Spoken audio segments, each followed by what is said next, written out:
Hey, look at these. I bet you can't guess what they are. We're going to cook with these. They normally are attached to a big orange. Whoops. I always do that. Big orange vegetable.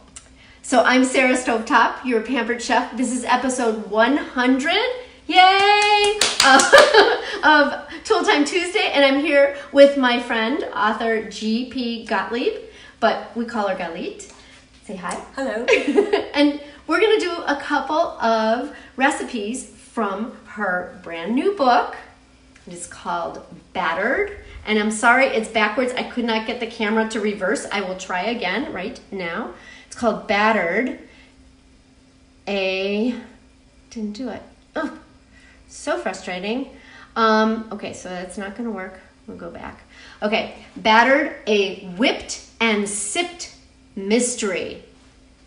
So this is a really fun book to read. I'm most like halfway through it, but the recipes are awesome. So let's hear from Galit. First of all, why did you decide to write a culinary mystery? Because I put two things that I love together, food and murder mystery. So were you a murder mystery reader? Yes, I was. Okay. Big fan. Big fan. So who are some of your favorite authors?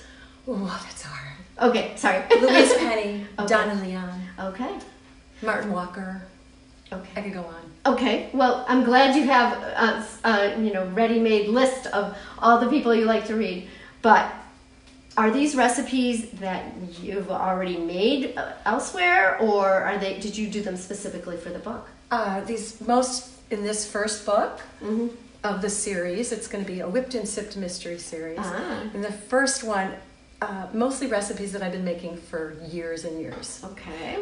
But I never actually wrote them down, so I had to do a lot of work to get them in a form that other people could follow. Okay.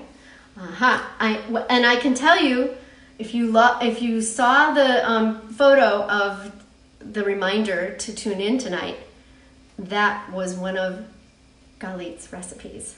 I made the lemon leek chicken, and it was so delicious, by the way.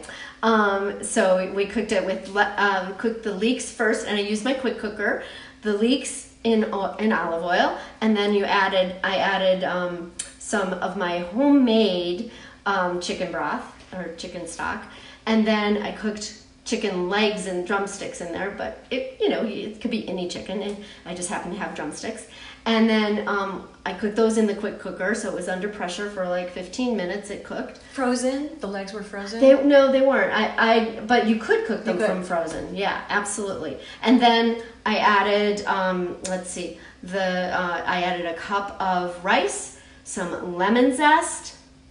I'm trying to think what else. Parsley and fresh dill at the end. Fresh dill at the end, sprinkled on top, yes. And then lemon juice after it had all cooked, with salt and pepper, of course. So it was delicious. Mitch really liked it. So when you get a thumbs up from your husband, that's a good thing. So you've already passed the test. Okay. That recipe. That recipe has passed the test. So today, let's talk about, we talked about the recipes. Tell us your story. My story in a nutshell? In a nutshell. Why did you decide to write? So I had different careers. My training is, I'm a conservatory trained musician. I did not know that. Oh, wait, your voice. Yeah. Yes. Yeah. Oh, I forgot about that. I forgot. And I did several things, and I taught high school music, and I was a cantor, and I ran a law center, and then I had a bout of breast cancer, and I swore that when I got through it, I was going to live my bucket list dreams. And one of the top ones, was to write a book and have it published. All right. It was just published August 6th. So, yes, Battered, a Whipped and Sipped Mystery by G.P.Gottlieb. So, what are we making? What are we making? We are making, remember I showed you these? I don't know if you guessed what they are, but they are Carrot top. Carrot tops. So there are many vegetables that grow below the ground, but there's part of them that grows above the ground. And a lot of times people just throw that out. So think like radishes and carrots are the things that come to mind. You can make pesto with the radish tops. I think I talked about that in a previous edition of Tool Time Tuesday. But we're going to use the carrot tops to make a dip. And this is a special dip that Gottlieb is known for because it's unusual. It's very different. So I'm really excited to get started with that. So we are going to, let's do it. Okay. So we're going to use the deluxe cooking blender, but we're not going to cook with it. We're just going to blend. And here it is over here on the countertop. And we're going to be adding in some, what have we got to add? We've got to add a bunch. A bunch. A bunch. Wait, Sometimes people just cut off the greens and take the fresh carrots from the grocery store. And there used to be, piles of greens lying around. And I used to ask for it. So she would get these for free, probably. Okay. Way to repurpose. Right? Okay. So it's hard to find them for free anymore. I know. A bunch of greens. Well cleaned. Well, oh yeah. You gotta make sure that there's no stuff on them because they can be a little gritty after having been in the right. And I tore the ground. The stalks. So the stalks were a little bit longer, maybe about another 3 or 4 inches, and they tend to be they're not woody. They're not completely woody, but they're not soft enough. Like It's okay to use a whole stem from parsley or from basil because they're a softer stem. But something like rosemary or the tops of the carrots, you want to get the stem part off. So this is really just the leaves left. So we're going to put the leaves in of this, and then we're going to use like half of these because we might make another recipe. So we've got some lovely and thick. Here we go. This is, thank you. So you don't need to tear it in half or anything to put it in? You could just stuff it? Yeah, well, I'll tear it in half, I guess. Okay. So this is parsley, but it's flat leaf parsley. So we like to do that. And we'll put that in. A little more flavorful, I think. Yeah, I like flat leaf parsley better too. So in the recipe, it says you could use lemon or orange, but I admit I always have oranges around, so. So we just peeled an orange and sectioned it a little bit, and it's going in there. And I'm wondering if I should get the thing that tamps it down. What do you think? There's only a couple more things. Okay. Let's see. We might need the temper though, I'm thinking. Okay. So we got that, and then we're adding some olive oil. Okay. And that's going way down in there. And then we've got a little bit of apple cider vinegar also, and that's like 1 teaspoon. And we're roasting some carrots too. And let's see, hold on 1 second. Let's clear that. Oh, that's perfect. Perfect. Okay, so we're gonna pull the carrots out of the oven. I'll do that. Okay, let me give you this. Okay, she's gonna pull the carrots out. Okay, so we've got, just making sure that I've got all the ingredients there. We've already put the carrot greens, the parsley, the orange, the apple cider vinegar, the olive oil. Oh, and we've got some salt, kosher salt that we're gonna put in. And actually, I have this special sea salt that I got in Croatia. We can't read it because it's in Croatian, but it was gathered by this guy Ante, who we went for a cooking class in his house, and he actually gathers this, and so we need about 1/2 teaspoon. So that's probably about right. Maybe a little more. That's good. And that's good. And then, secret ingredient, sweetener is yellow raisins. Going in there. And then a little bit of pepper, right? This already went in? Yep. Okay. Good? Okay. All right. So now, let's see. Put the top on. Turn it on, and we're gonna do custom blend because we don't need it to go for any, for very long. And whoops, I went through the whole thing. Let's see. There we are, custom blend. And then probably like a 2 or a 3 level, I'm guessing. We've never done this before. Okay, let's go.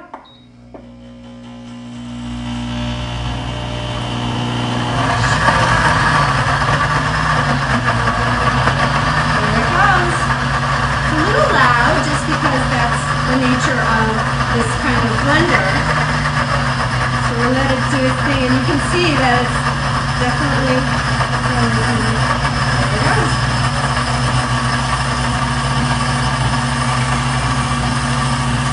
Seems good. Is that good? Stop it. Okay. At least to we want to wipe down the sides. Yeah, let's get. Oh, it smells really good. Grab something to push down the sides with. Carrot greens have just a delightful spring-like. They do. I've never cooked with them before, so this is really exciting. Kind of smell like carrots. They do, but fresh. Like right? it's it's a much fresher flavor. Just if you wanted to zap it a little more. Yeah, we'll zap it a little more for a second or two. Okay. Here we go.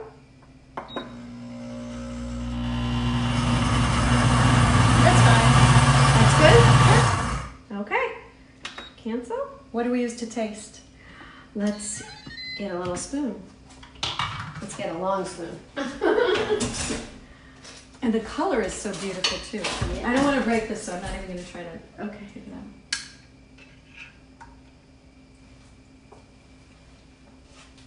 Does it need anything? Perfect. It's a little sweet. Wow. It's a totally different flavor than I expected. So you don't have to use that many. I wrote a quarter of a cup of raisins. But it's not a bad idea to just put a handful, taste it, and then add more. Okay. If you want more sweeter. I don't think I'd want it any sweeter. No, but if you start with less, because Okay. it's hard to make it less sweet. Right. That's exactly right. Okay, so what we're going to do with this is we're going to decant it into a lovely little bowl here, and then we're going to make something else. So, do you have some favorite recipes while I'm decanting this out? Do you have some favorite recipes? So I love all the dips. I make them all the time. Yeah. And what do you serve them with? What do you dip into it? Everything. Normally. I serve it on the side with pizza, so it's just extra vegetables, or I serve it with chicken or fish, or to dip. Mostly, I serve it in the first course with like crudité, kind of. Okay. So vegetables, little vegetables, crackers, yummy for dipping. Okay. So now we're going to make another dip. Do we need to clean this out? What do you think? It's fine. Just no? leave it. Okay. So wait, let's see. Here's what it looks like now. And if you're tuning in, I can't tell if you're there because sometimes Facebook doesn't let us know who's watching. So feel free to put any comments. And if you would like the recipe for this, you probably have to get the book. Battered or Whipped and Sipped Mystery, or but let's say somebody doesn't read, or let's say people, I don't know who they are, but they don't like mysteries. Oh, that's true, but they want the recipes anyways. Okay, so I have a website. Tell us your website. It's G.P.Gottlieb.com. All one word. Yeah. There's no dots or anything, right? Okay. G.P.Gottlieb, GOTTLIEB.com. And then I have a section called Recipes to Die For. I love that. People keep asking me culinary mystery, like, do people get poisoned? And, right. And then people ask my husband, like, how do you feel about eating? I love that, yes. He's taking his life in his hands every time he eats dinner with you. But that would be, it's already been done. And with poisoning, it's so easy to figure out where it came from, and you can it's so easy to figure out who the culprit is, who the murderer is. Well, that's probably true. Now, I have a question about the woman who's investigating. She's the owner of Whipped and Sipped, which is the fictional cafe. It's a fictional cafe that I would like to exist. It's a really wonderful cafe. I love the concept of it because it's pretty much vegetarian and often vegan. So it attracts a certain kind of clientele, I'm guessing. It's a little eccentric, I guess would be a good way to put it, maybe. But finally, wonderful coffees. Oh, yes. Wonderful coffees that she gets. Free trade. She gets free trade coffees, right? And everything, all the desserts are made in-house, of course, in this fictional place. But they're all vegan, right? Because no, just the pastry chef is vegan. She won't touch anything that had a face. Oh, she won't or a heartbeat. Or a heartbeat. She won't use honey. She won't use eggs. So there are eggs, but she won't touch them. Oh, so somebody else in the kitchen does that. Okay. Everything she bakes is completely vegan. Yes. Wow. How cool is that? So you've really thought out like how a person would approach life as a vegan. And are you vegan? I'm not. I was vegetarian for many years. Okay.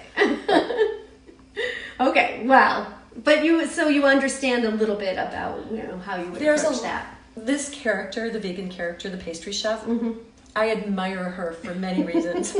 That's one of them. Okay. She has a very strong moral center. I love it. And she's the one, the cafe owner will say something snarky, and the pastry chef, her best friend, will say something like, the owner will say something snarky about somebody, and the pastry chef will say, everybody has their limitations. Like that kind of wonderful person that I look up to. I like that kind of person. Okay. Right. Wonderful. Okay, so let's make another recipe. Okay, similar idea. Just the idea is that it's so easy to make these dips. Okay. Okay, so now we're going to do kale. Okay, so we've got kale. How much are we putting in? We're just putting 2 handfuls. 2 handfuls of kale. Okay, watch this. Okay, so we did not clean out even though it's a self-cleaning blender, we're not cleaning it yet. Usually I would do a white dip, a red or a yellow dip, and then a green dip. Right. Or a green dip and then I wouldn't clean the blender in between each one. That's such a Now good we're doing idea. 2 green dips. We're doing 2 green. Okay. It's okay. This is going to be darker green. Okay. So we'll be able to tell. How many? 2 handfuls? More than that. More than that. Whoop! I keep spilling. Oh, this is the Tuscan kale. I like that. I know. So is this another one or no? Yeah. Yeah? Yeah.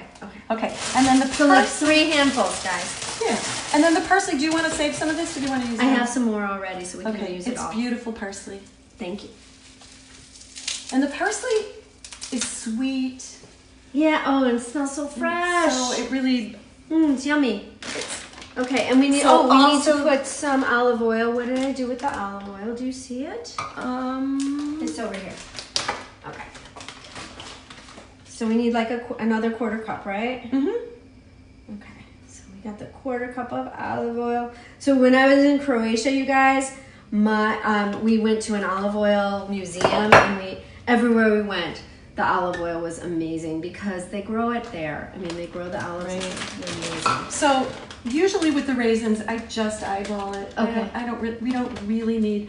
We have the sweet parsley. We already have the little bit from before. Yeah. So you don't just need that really much. A small amount. So just like a scant palmful. Yeah. And then the apple cider vinegar, which also is a little bit sweet. Okay. And it's the mother, so there's nutritional value. Nutritional value in the apple cider vinegar.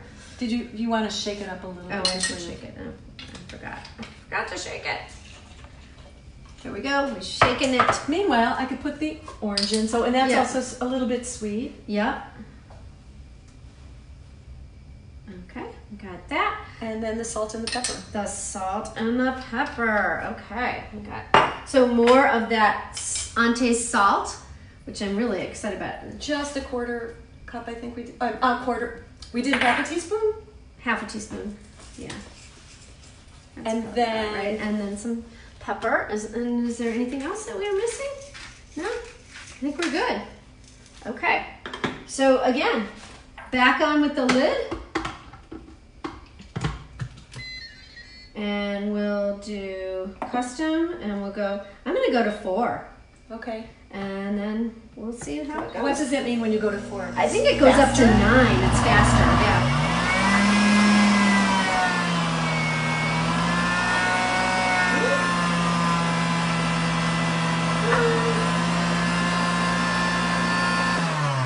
I'm gonna push it down. It looks, I don't, my pusher is somewhere else, so.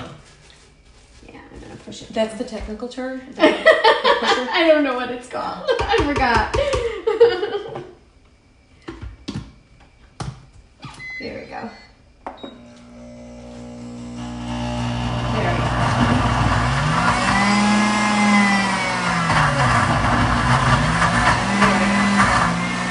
So, if you have a favorite dip, type it in the comments, so maybe next time we can make something that you're that you like, or you want to share your recipe with us, feel free to do that.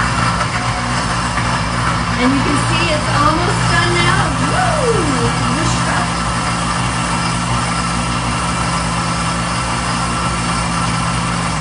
And we'll swish down the sides so that we've got everything. So let's say somebody wanted it to be more of a pesto. Uh-huh.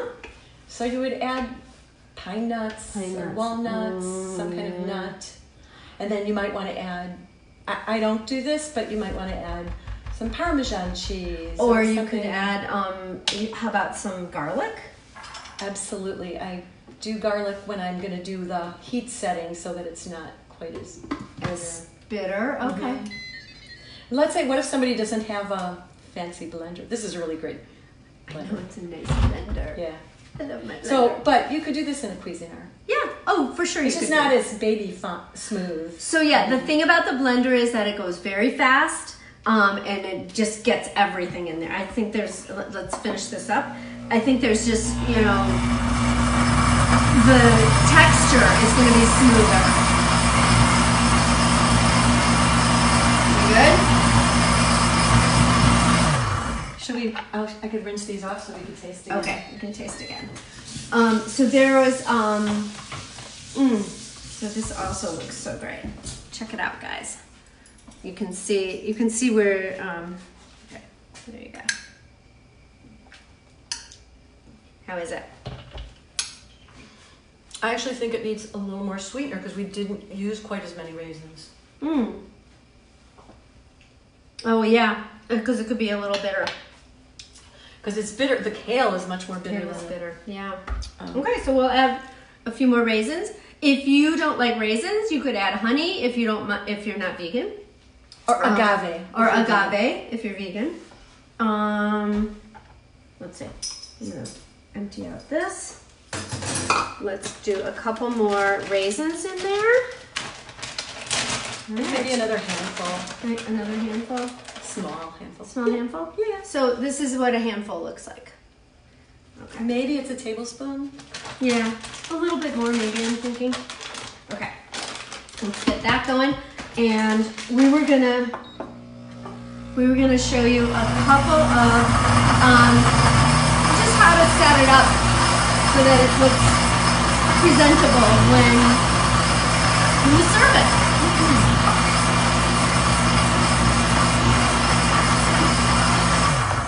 All right.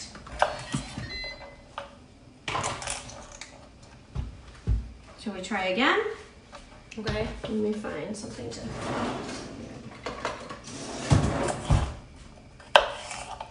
All right, where's your spoon? Did I, get rid of them? I don't know. Here, I'm gonna put some in this spoon right here. Okay, that's better. Better. Delicious. All right, so let's get this out. So we have two different dips in the, and I'm just gonna get this out here. In the lighter dip is the carrot top one, in the lighter bowl is the carrot top one, and in the darker bowl is the kale. And so they both, so that's the only real difference in the two. One was used carrot tops and the other used kale. Right, just to show that basic dip Yep. works This basic with dip. several different vegetables. You know what you could also use in place? What? Arugula is really I delicious. love arugula. I love because it's spicy. And then another thing I do sometimes for a little variation, let's say you have other fresh herbs. Mm-hmm. I mean, you don't want to use one of the really powerful ones, but Like dill. dill is delicious. Absolutely. I love dill. Okay. I love dill in a salad. It makes it so fresh tasting. Look All at right. this. So here we are over here. The colors are really pretty. In They are different. there's definitely difference in the colors. What do you think, guys? Now, This one's the kale. that's kale. Yeah. Carrot, kale, and actually, you know what we could do? Put a little carrot in there to remind us. Okay, so we're gonna just create a little crudité, and that just means vegetables to dip into the dips. And so we've got some radishes, which add a little spice to things, and we've also got just a little bit of whoops, I don't think you can see that. Celery. And we've got a very big carrot. And I'm going to use the new crinkle cutter just to show you how the carrot, how to slice the carrot. I don't need all of that, so I'm just going to do part of it. I don't know how to do that either. So. Okay, well, watch me. That's why I give so, it to you. so it's like kind of like a rocking motion, and you just press down like that. And then you get these nice little crinkle cuts. And those will make a great, it'll hold the dip because it's got the little crevices in it. But it's also just fun and pretty. And if you have kids, they love this stuff. They love it when you cut up their vegetables in funny shapes. So you could do it just in rounds like this because it's a really big one. But if you had a smaller one, we did it on an angle so that you have something to hold on to and something to dip with. So there you go. And then we also did, we roasted some, oh, look at how beautiful those are. We roasted some of these carrots. We added just a little bit of olive oil and salt. We used Ante salt again. And so they're beautiful. They are beautiful. How long was it in there? Like 20 minutes? It was 20 minutes on 450. 450. And we used this pan. Just a regular baking pan. So metal baking pan. But you could use a stone too. No problem. And the stones are great for roasting vegetables too. So look at how beautiful she's made this. Wait, we have one more thing to do. Oh yeah, we have a piece of fennel here. Do you want to use a bigger knife? I could. Because that's oh, there you go. Oh, please use it. Please be careful. Okay, no blood on this show. That's the rule. Okay, so she's making some little fennel pieces, which are. And they're fennel so yummy. And fennel has a licorice taste, so fennel has that licorice taste, so it's kind of a little bit more unusual. So let's see. So we've got the carrot dip, we've got the celery all cut up, we've got right. Oh, we've got the celery. This in here. Let's see. Did we talk about where our viewers can get your book? Oh, it's available. It's available everywhere. Everywhere. Just everywhere. I mean, like Amazon. I got it on Amazon. Amazon. Are you in any Barnes and Noble? Barnes and Noble, and like the local booksellers, like the smaller bookshops too. You think? I don't know.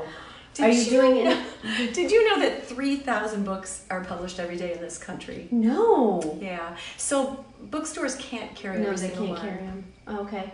Well, are you doing a book signing anywhere? I did several up around the Chicago area. All right. Tell us. How was it? It was a lot of fun. Oh, good for I you. had fun. Yay. Book Bin in Northbrook, which is such a great store. Bookseller in the city. Okay. So in Chicago, Bookseller in Northbrook, the Book Bin. Bin. Okay. And I have a few things coming up, setting up in a couple different cities. I'm doing something in Denver, Okay. Austin, Texas, Dallas, Texas. Oh, wow. A couple places in New Jersey. So when you do that, do you read from your book, or do you cook? What do you, how do you handle that? Right. Different. It depends on the event. Sometimes it's a bookstore where I tell the story of how you write a mystery. What is a mystery all about? How do you create the red herrings so that you want your readers to be paying attention to this thing and not paying attention to that thing that's the thing that's the real thing. Right. The real thing. So how do you do that? How do you create the puzzle? Okay. Sometimes I talk about my story about how I came to write this book. Okay. Which is kind of interesting, but I just had a letter to the editor published in the Chicago Tribune. Did you really? Yeah, which was really fun. About your book? Well, I wanted to publicly thank my editor, who was this wonderful Chicago-based woman who teaches creative writing. Oh. She used to teach at Northwestern in their continuing ed, and now she teaches at University of Chicago. But all around Chicago, she's well known. S.L. Weisenberg is her name, Sandy Weisenberg. And 2016, I had recovered from cancer. I was struggling to write, but I really needed editing help. I just didn't. I hadn't had training. Sure. Finishing a book. I had so many manuscripts that I started. And I read an editorial in the Chicago Tribune, and it was this Sandy Weisenberg's story, and in it, she was also a breast cancer survivor, and there was a picture of her standing with her arm up, leaning against a tree in Paris. You could tell because the Seine River was there, and she didn't have reconstruction on one side. And in the Tribune, that's brave to show that. Moxie, wow. Right? Yeah, how brave. And she wrote this beautiful article about how the breast cancer world is so centered on looks. We were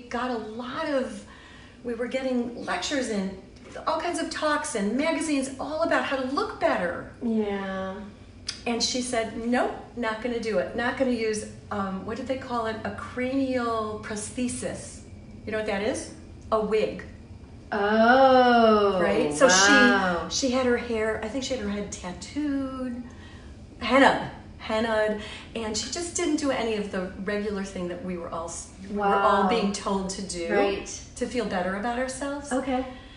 I'm like, I read this beautiful. First woman. of all, I cried. Yeah. And so just when my book came out, I think the next week or 2 weeks later, I wrote this letter to the editor, and I sent it in, and she found, I was going to tell her about it, but then she heard about it before I could tell her from a cousin of hers, because you get your name and somebody's going to notice. Yes, that's right. But so I met her and I worked with her for 2 years. That's lovely, though. And the other story I like to tell is for anybody who's a writer, it's a real struggle. The writing part is so much fun. I loved the writing part. But then when I was all ready and I needed to start submitting query letters to agents, because you have to get an agent. So I got 67 rejections. Oh, I know. You just have to keep going. I tell people now, lots of people have come up to me or written me about it. You know, I'm writing a book, what do I do? I'm ready to query agents. Like, don't let it bother you. Just keep going. You know what? J.K. Rowling had rejections. Yes, everybody Dr. Seuss had rejections. That's right. Everybody gets rejections. And G.P.Gottlieb had rejections 67. It's a lot. It's okay. So my editor and teacher, the wonderful Sandy Weisenberg, asked me, so what's going on with your submitting? Well, I'm taking a little break. I need a little rest from all the rejections. And she goes, no, keep going. Why don't you do this? Why don't you submit your manuscript to some of these online competitions? Oh, what a good idea. Poets and Writers Magazine. There's all kinds of contests all the time. And I did. Oh. And I won. Yay! And my prize was a publishing contract. that's how I did this. That's awesome. Oh, congratulations. Oh, I love that story. Sandy wants See, me to you write. guys can do it. Sandy wants me to say I'm an award-winning author. But You are. You are. Absolutely. Tout it. All right. Well, Hobbs has joined us as usual. He broke out, and unfortunately, he can't be near her. So let's take one last look at our beautiful crudité platter. Actually, let's move it closer. okay. And put it in there. And I will give Hobbs his biscuit because he won't leave unless we do that. And then we're ready to sign off. But we have to taste it too and toast. Toast our tasting. Okay. Is it good? Okay. Hobbs is going to get his biscuit. So here we go. Good boy. And now he's going to go back. Hopefully into the other room. Let's see. Okay. Oh, look at how beautiful that is. You guys, we've got no Hobbs. No. You're done. Go away. Okay. Remember, this is the kale and this is the carrot top. And look at, you can tell the difference in colors a little bit. And we've got our roasted carrots, and then all the other vegetables are raw. But I'm going to take a taste. Would you like to taste too? I already did. You already did? I'll do it Okay. again, Okay. Since you asked.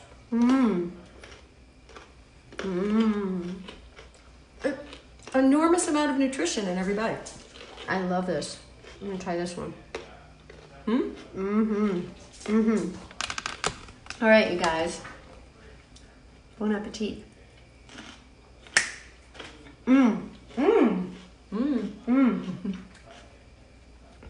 Thank you for joining us.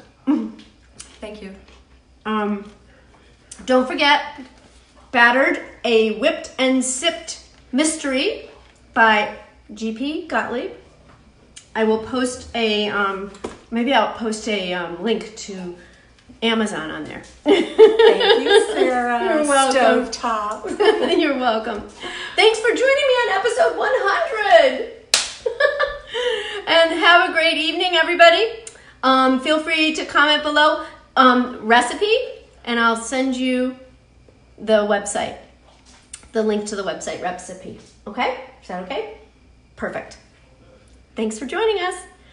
Sara Stovetop signing off on Tool Time Tuesday, episode 100. Thanks for joining us. Bye.